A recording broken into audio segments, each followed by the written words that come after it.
ये तस्वीरें प्रधानमंत्री नरेंद्र मोदी जब घटनास्थल पर पहुंचे थे उस वक्त के हम आपको दिखा रखे गए। हर्ष सांघवी और जो रामो नायडू है वो प्रधानमंत्री नरेंद्र मोदी को इस हादसे के बारे में ब्रीफ कर रखे गए। प्रधानमंत्री नरेंद्र मोदी घटनास्थल का जायजा लेते हुए दिखाई दे रहे हैं। ये तस्वीर देखिए, प्रधानमंत्री नरेंद्र मोदी उस हॉस्टल और उस जगह पर पहुंचे थे जहां पर यह हादसा हुआ था। और ये देखिए, इस पूरे मलबे के ढेर को, उस बिल्डिंग को, हर एक चीज को प्रधानमंत्री नरेंद्र मोदी बड़े बारीकी से देख रखे गए, समझ रखे गए कि कैसे अचानक इतना बड़ा और भीषण हादसा हो गया। और इस हादसे के बाद मौके पर 24 घंटे भी नहीं लगे, प्रधानमंत्री नरेंद्र मोदी मौके पर पहुंच गए। मौके पे पहुंच गए, घटनास्थल का जायजा ले रहे हैं। आप घटनास्थल को देखिए, क्या बुरी तरह पूरी बिल्डिंगें तबाह हो गई हैं। ये बिल्डिंगें जो डॉक्टर्स के हॉस्टल थे, यहाँ डॉक्टर्स के परिवार रहते थे। जो ये मेडिकल कैंपस है वहाँ डॉक्टर्स के परिवार रहते थे। पूरी 4 की 4 बिल्डिंग ये डॉक्टर हॉस्टल थे, चारों बिल्डिंगें तबाह हो गई हैं। पूरा मलबा यहाँ बिखरा पड़ा हुआ है जिसको हटाने की कोशिश हो रही है। प्रधानमंत्री जा रहे हैं, उनके साथ में जो उड्डयन मंत्री हैं नायडू वो साथ हैं, पुलिस कमिश्नर साथ में हैं, ये जो मुख्यमंत्री हैं वो भूपेंद्र पटेल वो इनके साथ में हैं। और आप देख सकते हैं कैसा पूरा बीजे अस्पताल मेडिकल कॉलेज है कैसे पूरी तरह तबाह हो गया। कल्पना नहीं की जा सकती कि इस कैंपस में इतना बड़ा प्लेन आके गिर जाएगा। आप देख सकते हैं पीछे टैल है, ये जो टैल गिरी है ये मैस है, हॉस्टल्स की मैस है।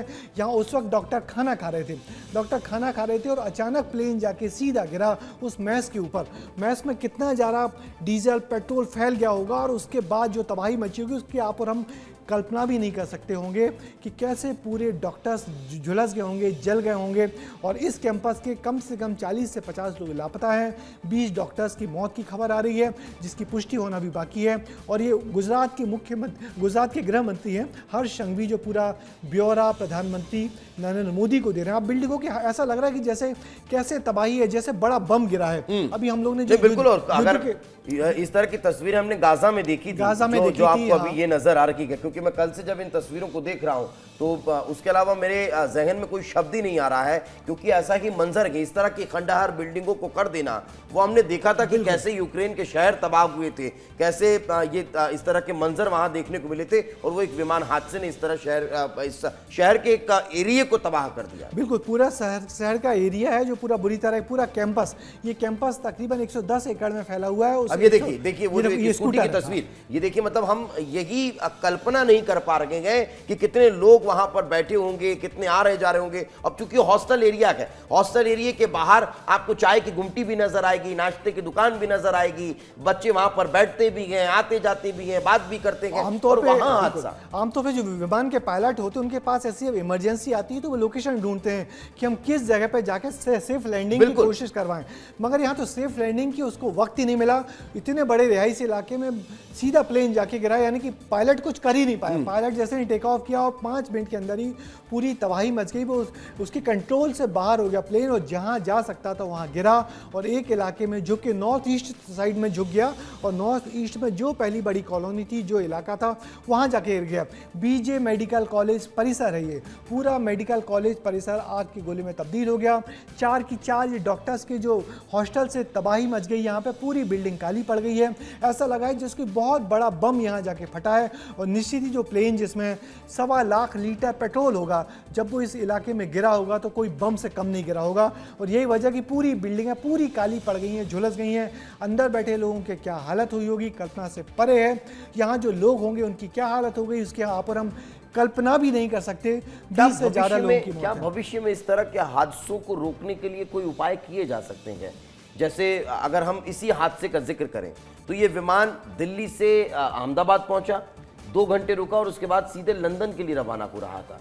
तो कम से कम इतना वक्त रहे कि बहुत तैयारी के साथ, बहुत इत्मीनान से उन विमानों की चेकिंग हो पाए, हम उनको जांच सकें ताकि कहीं कोई खामी ना नजर आए, तब जाकर क्लियरेंस मिले कि ठीक है अब आप जा सकते हैं। नहीं दीपेश, ये तो प्रोटोकॉल होता ही है। जब भी कोई प्लेन किसी जगह से टेक ऑफ करने के बाद जब लैंड करता है तो उसके पास पूरा आधे घंटे का वक्त होता है। आधे घंटे से लेकर 1 घंटे तक उस प्लेन को क्लीन किया जाता है। क्लीन करने के बाद उसके जितने पैरामीटर्स होते हैं वो सब देखे जाते हैं कि उस पैरामीटर्स में कहीं कोई जो इमरजेंसी पैरामीटर्स है प्रॉपरली वर्क कर रहे हैं कि नहीं। ये सब देखने के बाद ही पायलट को कहा जाता है कि इट्स ओके।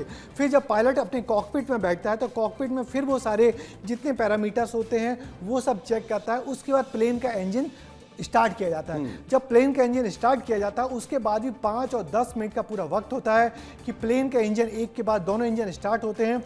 इंजन स्टार्ट होने के बाद फिर जब वो प्लेन धीरे धीरे बढ़ता है फिर एक प्रॉपर स्पीड ली जाती है। मगर इस प्लेन हादसे में जो एक्सपर्ट्स का कहना है कि प्लेन प्रॉपर टेक ऑफ कर ही नहीं पाया, उसको जो थ्रस्ट जो स्पीड चाहिए थी वो स्पीड पकड़ ही नहीं पाया। यही वजह है कि जो स्पीड पकड़ प्रॉपर स्पीड नहीं होने के चलते वो प्लेन ऊपर आया और फिर ऊपर से नीचे तुरंत बैठ गया सिर्फ 5 मिनट के अंदर।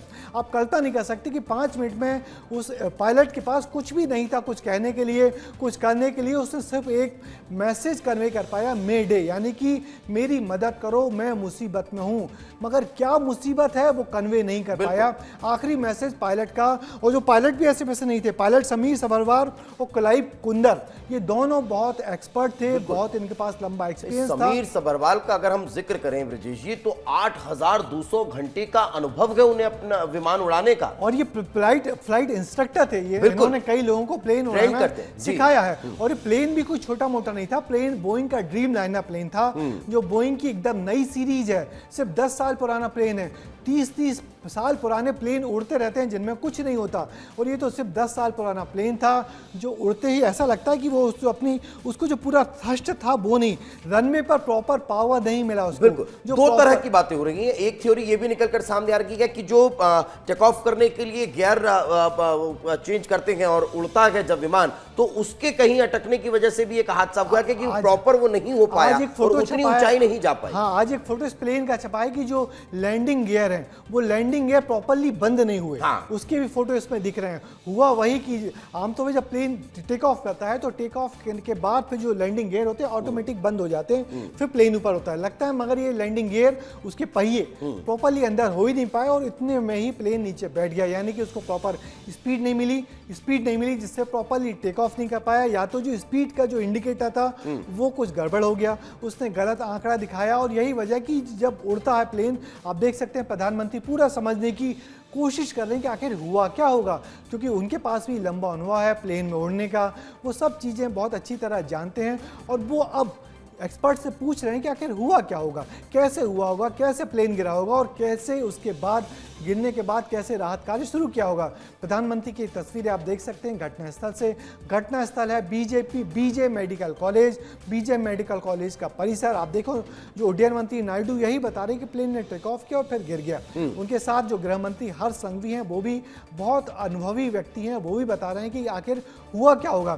तो अब तक ये पूरा ब्लैंक है कि इस पूरा हादसे का रीजन क्या है, हादसे की कारण क्या है, तो ये बता पाना बहुत ही मुश्किल है। और अब जो ब्लैक बॉक्स है उससे जो डाटा वॉइस रिकॉर्डर मिलेगा उससे बहुत कुछ चीजें करनी होगी कि आखिर हुआ क्या। बिल्कुल हुआ क्या था वो अब देखने वाली बात होगी, जांच के बाद ही स्पष्ट हो पाएगा। ब्लैक बॉक्स का जिक्र जो आप कर रखे हैं, हालांकि ये देखने वाली बात होगी।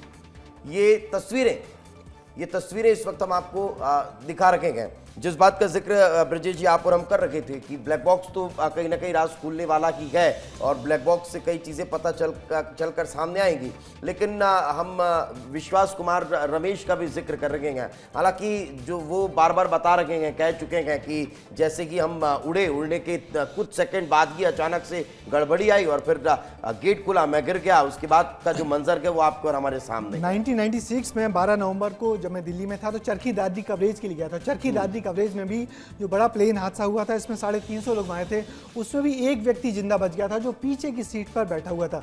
पीछे की सीट पर जो एक विंडो होती है, जो गेट होता है, वहां बैठा हुआ था, वो जिंदा बच गया था। मगर किसी के पास कुछ नहीं जानकारी होती है कि क्या हुआ।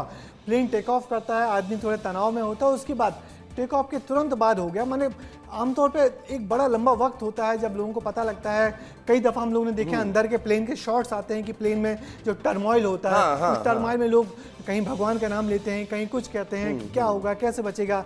पायलट अनाउंस भी करता है कि आप लोग अब सतर्क रहिए, हम लोग टर्मोइल में फंस गए। मगर यहाँ तो ऐसा कुछ भी नहीं हुआ। अपने सीट बेल्ट को बांध लीजिए और ये सारी चीजें होती हैं। टेक ऑफ किया, टेक ऑफ के 5 मिनट के अंदर एक तरफ झूलते हुए गिर गया। ये एक बड़ी बात, सीट बेल्ट तो बंधा रहता है, लेकिन उसके बाद भी कैसे गिर गया ये एक बड़ा सवाल है, क्योंकि बाकी यात्री तो हिल भी नहीं पाए। कई तो हमने डेड बॉडीज, कई हमने ऐसे देखे हैं कि वो बैठने वाले पोस्चर में ही वो जल गए। अधिकतर हमने ये देखे हैं। अधिकतर यात्रियों की जो डेड बॉडी हम लोग देखे वो बैठने वाले पोस्चर में ही जल गए, क्योंकि जो सीट बेल्ट होता है वो भी एक पट्टा होता है, एक नायलॉन का पट्टा होता है। जब आग लगती है तो नायलॉन का पट्टा भी जल जाता है, सीट बेल्ट पट्टा पूरी तरह जल जाता है, तो फिर वो सारे जितने यात्री होते हैं प्लेन के बाहर गिरते हैं। मगर आपने सही पकड़ा कि सारे गिरने वाले लोग अधिकतर वो बैठे हुए पोस्चर में हैं और बैठे हुए ही जल गए। विश्वास कुमार रमेश का अगर हम जिक्र करें तो ये संभवतः हो सकता है कि उन्होंने सीट बेल्ट नहीं बांधा होगा और यही कारण है कि गेट खुलते ही वो गिर गए,